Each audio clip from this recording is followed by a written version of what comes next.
Salutare prieteni, astăzi facem un nou vlog. Astăzi o să scoatem cățălușa pe afară. Unde este? Uite pe aici. Scoatem cățălușa pe afară și o să mergem să ne așteptăm iubita de la magazin. Și o să vedem ce va ieși. Facem un nou vlog așa, mititel.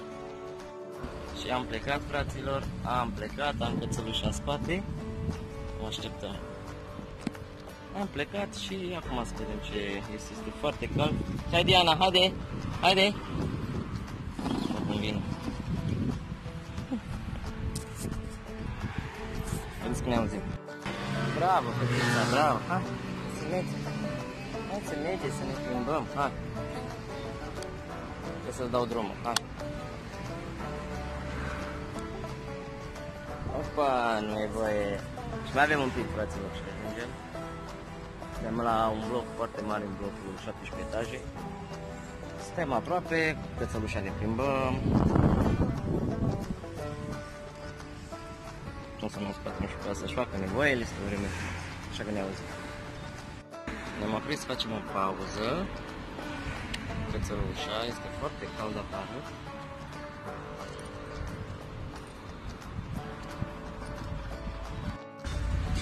Nu uitați, dacă vă plac vlogurile mele, dați și un like, vă abonați-vă și voi, cum ajunge foarte, foarte mult, da?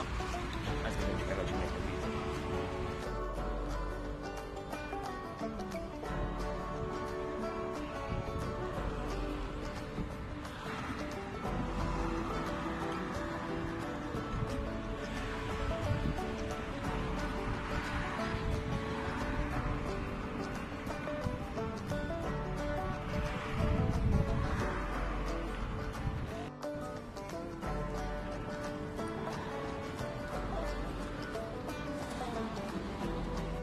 Am ajuns și noi, stăm un pic la o pauză, ne odihnim și ne un pic, așteptăm să se iubita de la lucru.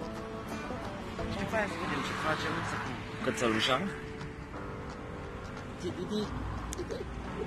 Uite fata mea. Și să vedem ce facem, poate mai stăm, poate nu mai stăm, poate să revenim. A venit și iubita mea, s-a dus să ia ceva să bem, un suculeț foarte cald. Mai stăm un pic și noi la un suc, la o țigară cu cățălușa noastră aici. După aceea mergem spre casă sau vedem ce facem. Cam atât, fraților, am ajuns și acasă. N-a fost un vlog așa mai special, un vlog așa ce fac eu pe zi cu cățălușa mea pe la o plimbare. Este foarte cald afară, n-am mai putut să mai stau, așa că cam asta este vlogul. Și dacă ei ne auzim data viitoare.